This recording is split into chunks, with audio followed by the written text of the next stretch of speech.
사도행전 10장의 내용은 우리가 지난 주간에 봤던 것처럼 고넬료가 베드로를 청하게 되고 또 하나님의 이끄심과 예비하심 가운데 복음이 전파되는 과정들을 보게 됩니다. 우리가 지금 이제 큐티를 통해서도 고린도전서 큐티를 통해서도 볼 수 있는 것처럼 복음이 전해지는 것은 사람의 의지와 노력을 통해서 이루어진 것이 아닙니다. 바울 사도가 성령의 이끄심과 인도하심, 그러니까 복음 전파의 주체 자체는 성령께서 그 일을 행하셨다라는 것을 보게 됩니다. 그러니까 복음이 전파되는 순간순간이 사람의 의지와 노력 또 어떤 수고에 의해서 모든 것이 되는 것이 아니라 성령께서 철저하게 이끄시고 인도하심 그 과정 가운데 있었음을 우리가 발견하게 됩니다.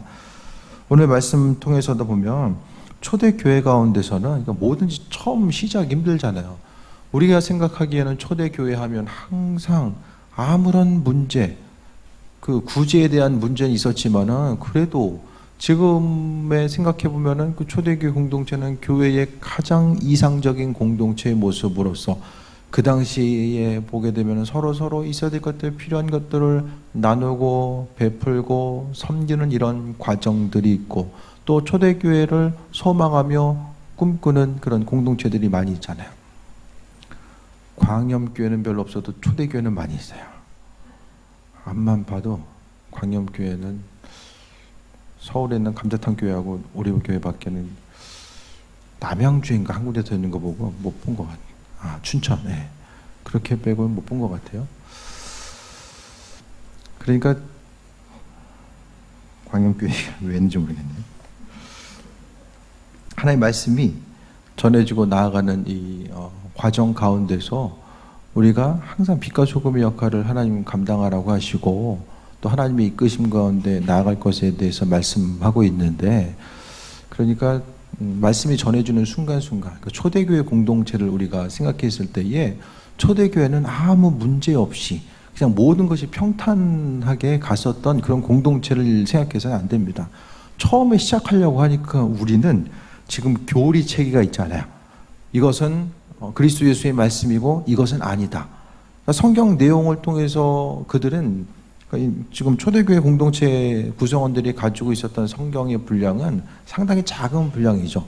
성경에 나와 있는 이런 그런 계시록부터 신약 신구약의 성경의 내용들은 전부 다 이제 하나로 연결되고 책으로 만들어진 게 주후 300년 이후입니다. 이 당시에는 그 구약에 있는 것들도 성경이라고 정확하게 인식이 안 돼 있어요. 기껏해야 이제 모세 오경과 시편 정도 이제 초대교회 공동체 가운데서는 읽혀졌고요. 신약 성경은 뭐 말할 필요도 없이 그 당시에는 존재하지 않았었죠. 그렇게 하다 보니까 어떤 것은 예수님께서 이제 계속해서 살아계셔서 그분의 말씀을 기록해 놓으시고 어떤 교리적인 틀 자체를 만들어 놓으셨으면 혼란이 덜했을 텐데 그렇지 않았습니다. 예수님께서는 어떤 기록을 남기신 것이 아니라 제자들에게 그냥 예수님께서 가르침의 그런 장으로 만들어 놓으셨던 것은 식탁 공동체거든요. 같이 모여가지고 밥 먹으면서 이런저런 얘기하시면서 또 돌아다니시면서 치유하시고 병 고치시고 함께 하시면서 그분의 말씀, 하나님 나라 어떤 분인지 또 그분 나라가 어떻게 전파되어야 되는지를 다 말씀해 주셨어요. 그러니까 뭔가 체계성을 가지고 책으로 이렇게 만들어서 그런 게 아니잖아요. 그러니까 주님의 말씀을 듣고 이해하는 데 있어서 이 사람은 또 이렇게 이해하고 또 저 사람은 저렇게 이해하고 어떤 사도 바울이 이런 사상적인 교리적인 체계 자체를 완성하기 이전까지는 여러 가지로, 근데 제자들도 마찬가지죠. 성경이라고 하는 이 큰 틀이 이루어지기 전까지는 예수님 이후에 100년, 200년, 300년이 지나면서도 계속해서 정통과 이단 교리와의 싸움이 계속해서 이어지게 되고 환란과 혼란의 시기가 계속해서 이어지게 됩니다. 특히 우리가 생각했을 때 전에도 한번 말씀드렸던 것처럼 예수님의 제자들이 많은 부분 바리새인인 거 아세요? 바리새인? 바리새파 사람. 이스라엘 민족들 가운데서는 바리새인이라는 것은 어떤 종교적이고 정치적인 지도자들만 이야기하는 것이 아니라, 그러니까 보수적인 정통을 지키고자 하는 그런 신앙 체계를 가지고 그 당시에 움직였었던 어떤 그 모임 자체가 약간 지금의 정당의 개념하고도 좀 비슷할 수 있겠거든요. 그러니까 그 바리새파 또 있었고, 그다음에 사두개파라는 것은 제사장 중심의 그룹이 이제 사두개파고요. 그다음에 에스에네파 사람들은 로마의 그 지배하에서 싫으니까 다 광야로 움직이게 돼요. 그래서 쿰난 동굴에서 이 사본을 이야기하는 것도 그들 에스에네파 공동체거든요. 그러니까 예수님의 제자들도 이런 경건 공동체에 있었던, 바리새파 사람들 중에서는 장사하는 사람도 있었고요. 그 다음에 베드로 같이 어업에 종사하는 사람도 있었고, 아주 다양한 무리들이 그 바리새파 안에 존재하게 됩니다. 그래서 바리새인들, 그러니까 특히 외식에 치우셨었던 바리새인들은 예수님께서 책망하셨지만, 그렇지 않은 바리새인들은 또 예수님이 칭찬하신 사람들도 있잖아요. 이런 내용들을 봤을 때 초대 교회의 공동체 자체는 복음이 전해지고 또 뻗어나가면서 여러 가지 어려움이 있었어요. 왜? 그들은 예수님 만났다고 해서 유대교에 있던 사람들이 우리의 지금 생각과 마찬가지로 갑자기 기독교를 개종하는 것처럼, 이전에 유대교에 있었던 뿌리를 다 버리고 하루아침에 기독교로 개종해서 유대인들은 다 그냥 유대교 전통은 이거 쓰레기고 예수님 오셨기 때문에 신약에서 예수님 그리스도로 개종하고 나아가는 그런 개념, 이렇게 생각해서는 안 됩니다. 이들은 유대교적 배경을 가지고 있었던 믿는 그리스도인들, 예수님의 제자들도 마찬가지인 거예요. 이들은 오늘 본문 가운데서 베드로가 놀라게 됩니다. 어떻게 놀라게 되냐면은, 우리가 지난주에도 말씀드렸던 것처럼 베드로는 이방인과 만나면은 부정타요. 부정타서 예배를 온전히 드릴 수도 없고, 또 하나님 말씀대로 살아가는 것 자체, 선민으로서 이방인과 밥 먹는 것이 부정타다. 이게 누가 하던 거예요? 유대교인들이 하던 거예요. 그러니까 바리새인들이 가지고 있었던 그런 생각들을 베드로도 바리새파 사람으로 정확하게 이거다라고 얘기할 수 없지만 추정하기 그렇다라는 거예요. 그렇기 때문에 베드로도 그런 유대교적인 그 전통과 몸에 배운 습관들이 평생을 그렇게 살았잖아요. 그렇게 하다 보니까 제자들은 유대교적인 배경 가운데서 그리스도 예수를 받아들이게 됩니다. 그러니까 유대적인 신앙 전통과 예수님을 받아들이고 나서 이제 두 가지가 이제 어떻게 생각하면은 하나됨의 혼합 현상이 이제 그들 초기 공동체 가운데서는 그런 모습이 있었다라는 거예요. 그렇게 하다 보니까 베드로가 이방인 만나가지고 밥 먹는 것도 두려워하고, 식사를 같이 했다라는 것은 우리가 생각하는 것보다 훨씬 더 의미성이 있어요. 밥 먹는다라는 것은 공동체로서의 하나됨을 인정하는 거예요. 지금 그냥 꼴보기 싫은 사람도 그냥 만나서 밥 한 끼 먹을 수 있잖아요. 근데 이들은 그게 아니야. 밥을 먹는다는 것은 상대방을 인정하는 것이고 나와 함께하는 그런 부분을 이야기하는 거예요. 그렇기 때문에 예수님이 그 이전에 삭개오의 집에서 밥 먹었을 때에, 세리 마태와 함께 그 교제했을 때에 바리새인들이나 다른 유대인들이 얼마나 경멸의 시선으로 바라봤을까, 그런 것들을 또 생각해 보게 됩니다. 오늘 본문 가운데서 이제 고넬료의 가정으로 이제 가게 되죠. 하나님께서 환상 가운데서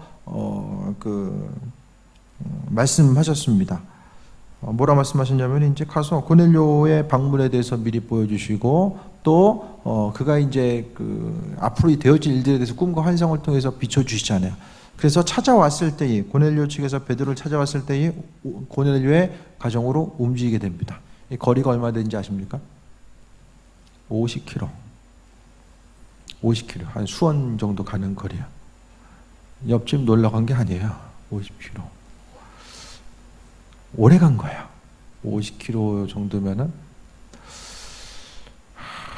오래 갔죠. 하루 반에서 이틀 정도는 가지 않았을까. 지금처럼 길이 뚫려 있어가지고 갔던 것이 아니라 산길을 막 돌고 또 그런 과정들이 있었을 거예요. 가서 이제 만나서 고넬료 가정에서 이제 베드로가 설교를 하게 됩니다. 설교라는 것은 말씀을 들음으로 인하여서 이제 하나님의 뜻과 인도하심. 오늘 사도행전에 나와 있는 베드로의 설교를 보면은 말씀이 체계화가 되어 있어요. 그리스도 예수, 그분을 믿고 의지하고 따르고 나아가는 이런 과정들 자체가 복음의 내용들이 체계화가 되어 있다는 것을 오늘 보게 됩니다. 34절 좀 볼게요. 베드로가 입을 열어 말하되 내가 참으로 하나님은 사람의 외모를 보지 아니하시고 각 나라 중 하나님을 경외하고 의를 행하는 사람을 다 받으시는 줄을 깨달았도다. 사람은 외모를 보지 않는다는 것, 하나님은 사람 외모를 안 본다는 게 무슨 말일까요? 잘생긴 사람, 못생긴 사람 구분한다는 게 아니에요.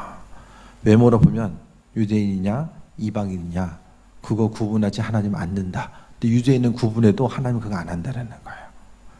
뭘 보시냐? 하나님을 경외하고 의를 행하는 사람, 그 부분에 대해서 말씀하고 있죠. 그래서 예수는, 그리스도는 36절에 만유의 주 되신 예수 그리스도로 말미암아 화평의 복음을 전하사 이스라엘 자손들에게 보내신 말씀 곧 온 유대에 두루 전파된 것을 너희도 알거니와, 하나님께서 만물을 다스리고 주관하시는 그분의 뜻 가운데 예수 그리스도를 이 땅에 보내주셔서 화평의 복음, 복음이라는 것은 사람을 화평하게 하는 그 은혜를 이야기하게 됩니다.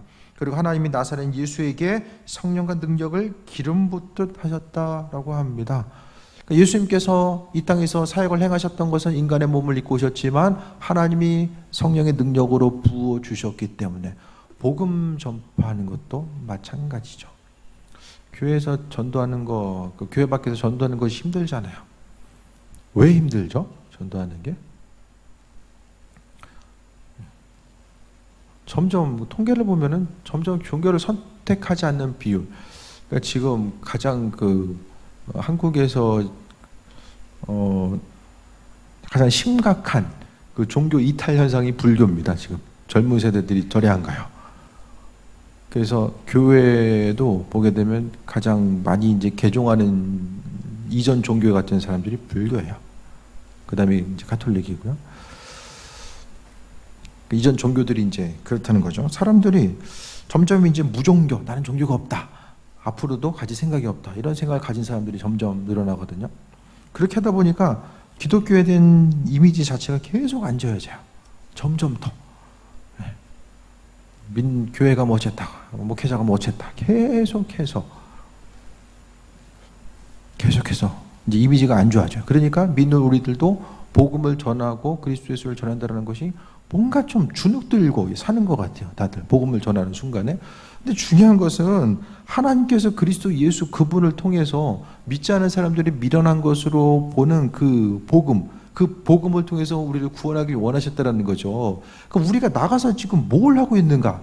전도하는 순간에도 지금 나가서 행하고 있는 것의 의미성이 무엇인지를 스스로 좀 깨달아 알아야 돼요.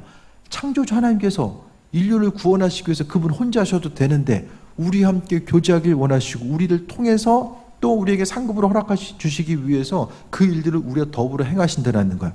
그러니까 세상적으로 봤을 때 어떤 세상 가치관과 효율성과 합리성, 그게 중요한 것이 아니라 하나님께서 이 복음 전파, 우리가 지금 행하고 있는 복음 전파라는 것이 하나님의 인류 구원을 위한 방법, 그 존귀하고도 존귀하는 그 일들을 우리가 지금 세상 가운데 행하고 있다는 사실을 기억해야만 합니다. 그래서 믿지 않는 사람들이 뭐 종교에 대한 이미지가 어떻고 저쩌고 그거 때문에 주눅들어 있을 때가 아니라, 물론 그 돌아보면서 우리가 또 반성해야 될 것은 해야 되겠지만은 본질적인 것은 하나님께서 우리를 통해서 그 일들을 행하고 계신다라는 거, 생명으로 이끄신 일들을 행하고 계신다라는 것에 대해서 깨달아 알게 된다라면은 좀 믿음의 자존감이 더 회복돼야 됩니다. 신앙생활하면서 믿고 있다라는 것에 대한 자존감이 회복돼야 돼요. 그것에 대해서 회복이 안 되면은 뭔가 조금 이제 믿음 생활 자체가 좀 애매해집니다. 성령과 능력을 기름 붓듯 하셨다. 결국 교회 공동체는 어떻게 성장해 나아가냐면, 지난 부흥회 또 말씀드렸지만은 기도 제목이 응답돼야 된다. 믿음이 성장하기 위해서는 기도 제목이 응답돼야만 합니다. 그 기도 제목은 어떻게 응답되죠? 믿음을 가지고 있는 사람, 결국 성령께서 그 일들을 행하신다는 거예요. 교회 전도도 마찬가지고 우리 기도의 제목의 응답도 마찬가지고, 모든 것들, 교회가 성장하고 나아가는 거, 하나님 나라 확장돼 나아가는 그 중심은 바로 성령께서 그 일들을 행하신다는 것을 분명히 우리는 깨달아 알아야만 합니다.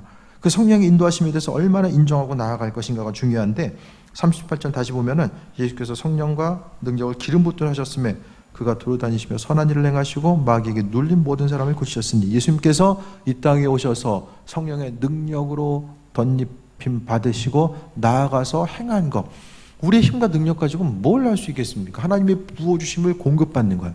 그러니까 우리가 신앙생활하면서 믿음 생활이 때로는 어려울 때 있고 또 고난 가운데 있다라고 할지라도 마음의 중심을 둬야 되는 것은 내가 지금 하나님으로부터 공급받는 그 공급 그 라인이 제대로 지금 작동하고 있는가, 그 부분을 좀 점검해 봐야 됩니다. 일이 힘들고 어려운 거 내가 잘 못하고 또 환경이 어려워서 인생이 불행하고 힘든 것이 아니라 공급받음이 온전하게 되어 있지 못한다고 한다면 공급받음은 없고, 또 내가 인생 가운데 계속해서 허비하는 것, 소모되는 것, 하루하루 산다라는 것은 뭐 체력도 소모되지만은 영적으로도 공급받지 않으면 탈진될 수밖에 없고, 내가 지금 얼마나 하나님으로부터 그날 하루를 살아갈 수 있는 그 하나님의 풍성하신 은혜를 공급받으면서 우리가 하루하루 살아가고 있는가, 그 부분을 더욱더 점검해 봐야만 한다는 것을 이야기합니다. 그래서 끊임없이 이 시기에도, 지금 이 시기에도 하나님은 성령 충만하심 가운데 예수님께 하나님께서 왜 능력을 왜 부어주셨어요? 사명 감당해야 되니까 부어주신 거죠. 그러니까 우리의 인생 자체가 하나님 맡겨주신 사명과 연결되어서 살아가는 것, 그것이 그 공급하심 따라서 우리가 움직여야 됨을 말씀합니다. 사람들이 교회를 가기 싫어하는 가장 부담스러운 이유, 첫 번째가 뭔지 아십니까? 너무나도 지나친 종교적 열심을 강요해서, 그게 첫 번째예요. 어떻게 생각하십니까?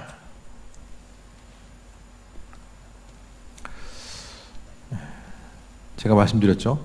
게으르면 신앙생활 못한다고. 말씀 가운데 그렇게 하셨잖아요. 죽도록 충성하라고 하고 복음 전하러 땅끝까지 가라고 그러고. 그 말씀의 체계성 자체가 하나님 우리에게 허락하신 게 예수님께서 죽도록 그렇게 하셨기 때문에 우리에게 말씀하신 거예요. 믿음으로써 우리가 살아감에 있어서 주님 그렇게 말씀하셨으니까 제가 여러분 이렇게 하세요도 아니고, 나름대로 어차피 신앙생활은 스스로의 몫이거든요. 저는 말씀을 통해서 어떤 가이드라인을 제시하지만은 결국 여러분 스스로의 몫이 다, 신앙생활은 각자의 몫이잖아요. 옆에 사람 신앙생활 대신해 줄 수 없습니다. 39절부터 우리는 유대인의 땅과 예루살렘에서 그가 행하신 모든 일의 증인이라. 그를 그들이 나무에 달아 죽였으나 하나님이 사흘 만에 다시 살리사 나타나시되. 41절에 모든 백성에게 하신 것이 아니요 오직 미리 택하신 증인 곧 죽은 자 가운데서 부활하신 그를 모시고 음식을 먹은 우리에게 하신 것이라. 모든 사람에게 다 나타나신 것이 아니라 일부 사람들에게 예수님께서 나타나시고, 예수님 다시 안 나타나셨으면 어떻게 됩니까? 그냥 사라졌을 거예요. 싹 사라졌을 거예요. 네. 부활하신 예수를 만나기 전에 제자들의 모습을 보게 되면 아예 그냥 초토화돼요. 부활하시기 전의 모습은 실족해 있고 실망해 있고 무기력함과 좌절, 그것이 제자들의 모습 가운데 팽배해 있었습니다. 하지만 부활하신 예수를 만나고 나서 그들은 거리로 나아가게 됩니다. 그래서 42절에 우리에게 명하사 백성에게 전도하되 하나님이 살아있는 자와 죽은 자의 재판장으로 정하신 자가 곧 이 사람인 것을 증언하게 하시고. 전도가 뭐냐? 42절에서 하나님이 산자와 죽은 자를 재판하실 증인, 재판하실 사람 그 한 분이 바로 예수 그리스도임을 증언하게 하셨다라는 것이 전도죠. 그러니까 예수님, 우리가 전도한다는 것은 바로 증언하는 사람, 예수님의 살아계심과 인도하심을 증언하는 사람들이 바로 우리예요. 증인이죠, 증인. 주님의 부활하심의 증인. 부활하심의 증인이 되려면 뭐가 있어야 됩니까? 언젠가도 좀 말씀드렸었는데, 내가 경험됨이 있어야죠. 내 마음이 오락가락하면은 남도 오락가락하죠. 가장 중요한 것은 내가 그리스도 예수를 경험한 그 확신이 무엇보다 중요합니다. 그분을 경험한 확신이 있으면은, 하나님은 우리의 삶의 정 가운데 그 기도하고자 하는 이들에게 이미 많은 부분 만나 주셨어요. 그분이 우리의 삶의 주인 되심에 대해서 증거하셨고 만나 주셨고 인도해 주셨다라는 거예요. 그 증거하심이 있기 때문에 우리가 여전히 기도할 수 있고 그리스도의 예수 그분을 향해서 나아갈 수 있음을 이야기합니다. 그래서 우리는 다 예수님의 증인이에요. 증인된 삶을 살기 위해서 주님 우리 기도의 제목에 대해서 응답해 주세요. 왜? 그분을 경험해야 되니까. 때로는 많은 부분 그것이 아니면 어차피 세상의 삶은 한계가 있기 때문에 영원한 하나님 나라의 그 관점에 비해서 세상의 삶은 한계가 있기 때문에 때로는 병에 걸렸다가 치유만 받아도 뭐 언젠가는 죽잖아요. 다 죽게 되고 있던 것도 시간 지나면 없어지게 되고 다 사라질 수밖에 없는 이 환경 가운데서 그럼에도 불구하고 주님께서 이 땅에 오셔서 행하셨던 수많은 일들 그 일들을 다시 한번 돌아봤을 때에 결국 사명과 연결되어서 살아가고자 했을 때에 하나님은 우리를 확실한 증인 그러니까 주님께서 어떤 일을 행하셨는지에 대해서 우리로 하여금 증거하기 위해서 우리에게 뚜렷하게 각인시켜 주세요.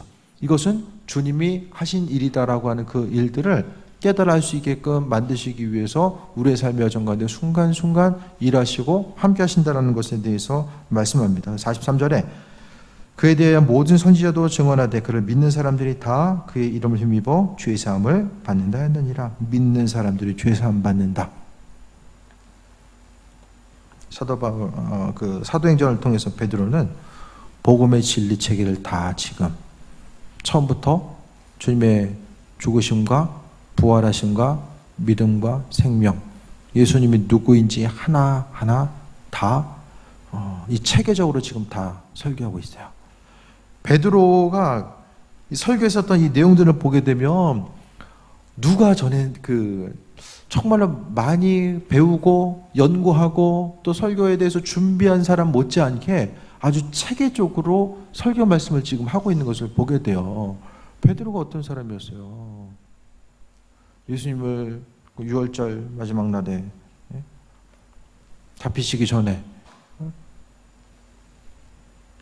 칼을 빼가지고 앞에 있는 사람 말고의 길을 내리쳤던 사람 얼마나 단순해요 사람이.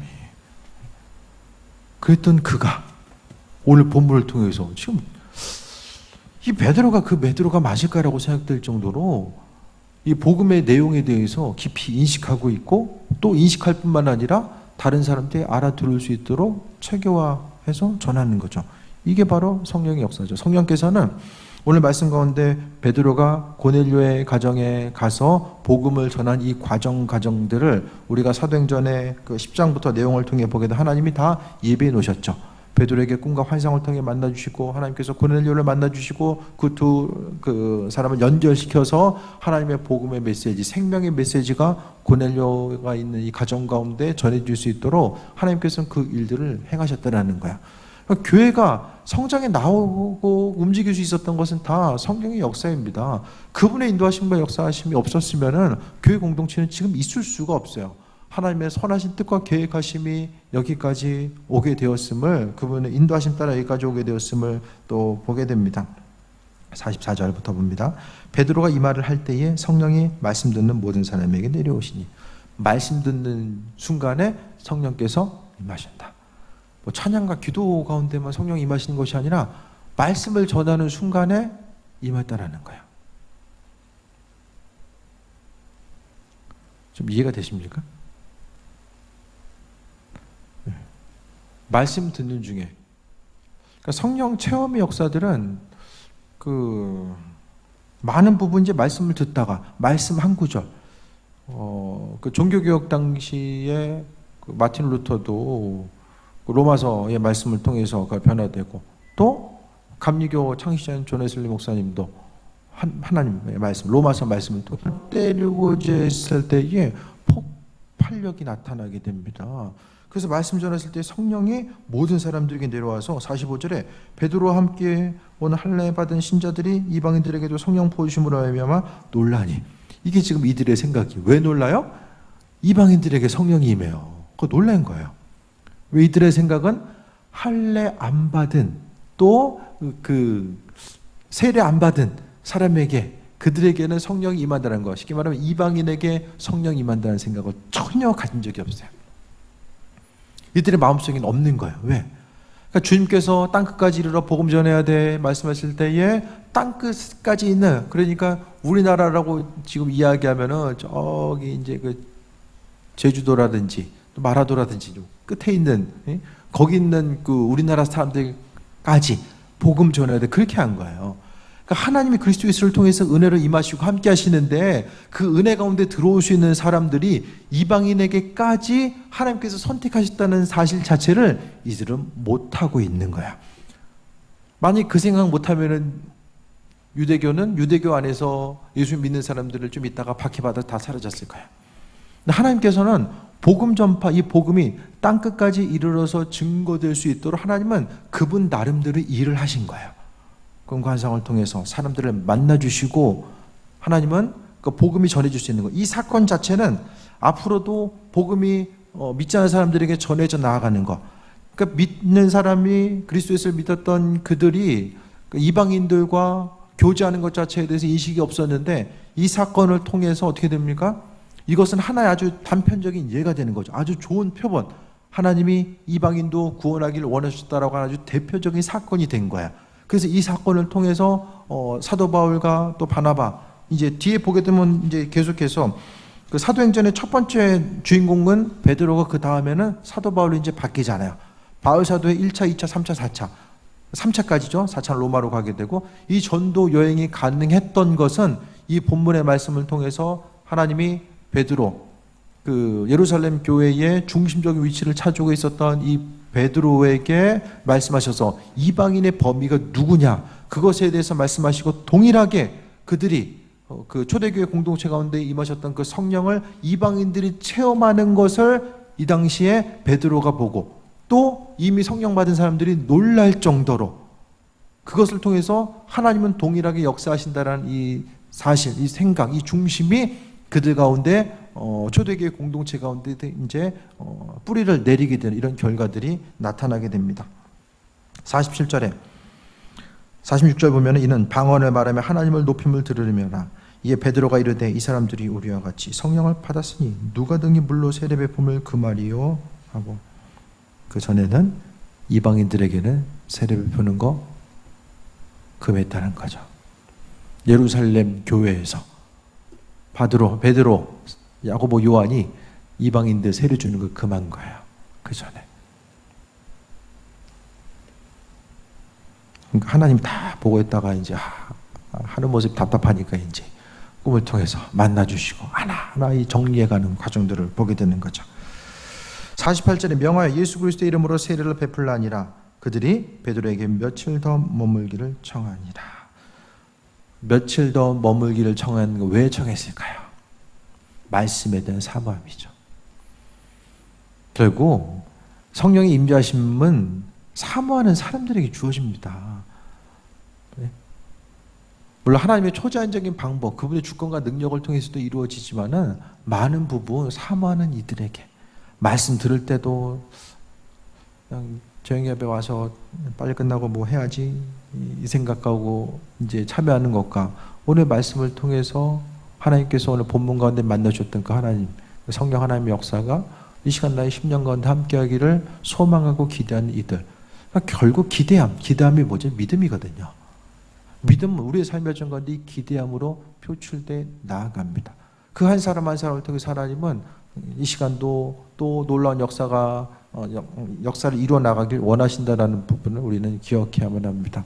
오늘 말씀을 통해서 하나님은 친히 하나하나 준비해 나가시고 복음이 세계적으로 전파돼 나갈 수 있는 주체는 바로 우리가 생각하기에는 열심히 베드로가 또 사도 바울이 죽을 힘 다해서 노력했으니까 계속해서 땅까지 복음이 전파됐겠지, 그게 아닙니다. 하나님 성령께서 한 가지 한 가지를 이뤄나가신 거죠. 이 내용들을 우리가 지금 큐티하고 있는 고린도서의 말씀과 연결지어서 보면 하나님께서 그 일들을 어떻게 행하셨고 앞으로도 마찬가지죠. 이 당시 일하셨던 하나님은 이 성령을 통해서 앞으로도 복음이 세계 곳곳으로 전해질 수 있도록 하나님은 이끌고 계시고 인도하시는 거죠. 그래서 지금 하나님께서 지금 성령을 통해서 집중적으로 공략하고 있는 것이 중동 땅이다. 예, 중동. 그곳을 향해서 계속해서 하나님께서는 지금 문을 두드리고 계신 것이죠. 그러니까 그 일들을 위해서 하나님 우리를 사용하시고 인도하시고 함께 하신다라는 거예요. 그러니까 우리가 믿음의 자존감을 가지고 복음 전파의 순간 말씀을 전하고자 했을 때 때로는 실족할 때도 있고 이거 뭐 언제까지 이렇게 전해야 되지? 그게 아니라 하나님 우리를 사용하신다라는 거. 그렇기 때문에 믿음의 자존감을 가지고 하나님께서 나를 사용하시고 일하신다라는 것에 대해서 분명하게 기억하고 하루하루의 삶의 여정이 여러 가지 바쁘고 힘든 과정 가운데 있지만 주님이 나를 사용하심에 대한 그 기대함과 소망함을 가지고 살아가는 거죠. 그래서 나아가서 빛과 소금 역할을 감당하는 사람, 오직 그리스도 예수를 전하는 삶, 또 다른 사람을 향해서도 그리스도의 향기를 나타내는 것, 그것이 바로 온전한 자의 모습임을 또 말씀하고 있습니다. 주님이 주인 되셔서 모든 일들을 행하신다라는 그 마음의 중심이 있는 사람은 당장 눈앞에 보이는 것이 흔들린다라고 할지라도 그것 때문에 실족하지 않습니다. 내 인생, 교회, 또 내가 속해 있는 그곳은 하나님이 은혜 가운데 잡고 계신다라는 그것에 대한 소망과 기대함을 볼 수 있어야만 합니다. 오늘 초대교회 공동체 가운데서 이 사도행전이라는 것은 복음이 세계적으로 어떻게 전파되어 나아갔는가를 이야기하면서 그 중심에는 성령께서 초반에 예수님께서 하늘을 승천하시면서 성령을 기다리라고 말씀하셨고 또 성령께서 먼저 행하셨던 그 일들을 통해서 하나님 나라가 어떻게 확장되어 나아가는지를 발견하게 됩니다. 그분은 우리보다 더 앞서 가셔서 이미 그분이 행하셔야 될 일들을 행하시고 은혜로 이끄시고 함께 하신다는 것을 오늘 본문 가운데 보게 됩니다. 결국 능력 있는 신앙인의 모습은 오늘 하루의 삶을 통해서 그리스도 예수께서 행하신 것들을 바라보고 또 앞으로 행하실 것에 대한 기대함과 소망함 가지고 나아가야지만 이 믿음 생활도 기쁨이 있고 또 심령, 마음속에 또 유익함이 있습니다. 하나님께서 우리의 삶의 여정 가운데 행하시고 이끄심과 순간순간 주님의 음성과 이끄심과 예배하심을 발견해야 됩니다. 주님의 뜻은 어떻게 분별하죠? 그 얘기만 하고 마칠게요. 말씀드리잖아요. 아주 단순하고 제일 쉬운 방법. 내가 하기 싫은 거. 제일 단순한 것 같아요. 그게 제일 단순합니다. 여러분이 신앙생활이 정말로 주의 은혜 가운데 더욱더 성숙해 나아가서 내 생각이 주님 생각이고 주님 생각이 내 생각이 전까지는 내가 하기 싫은 것이 주님 원하시는 것이다. 전혀 이해가 안 되는 듯한 표정을 동의가 안 되십니까? 저는 그게 맞는 것 같아요. 기도하는 거 좋아하십니까? 헌신하며 주님께 나아가는 거 아주 좋아하십니까? 주님의 뜻 잘 분별하시고 기도 말씀 가운데 하나님 이끄심과 인도하심 발견하는 귀한 삶 되시길 축원드립니다. 기도하겠습니다. 아버지의 사랑에 감사드립니다. 모든 것이 다 하나님의 은혜입니다.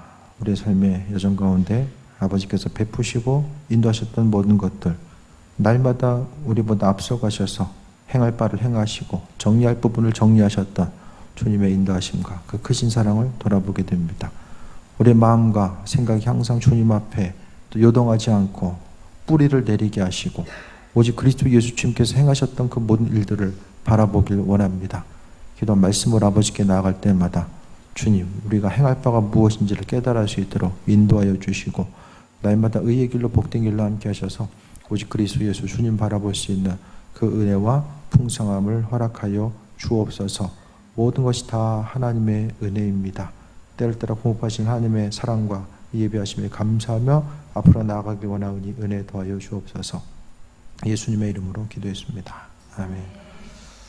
교회 소식 좀 보겠습니다.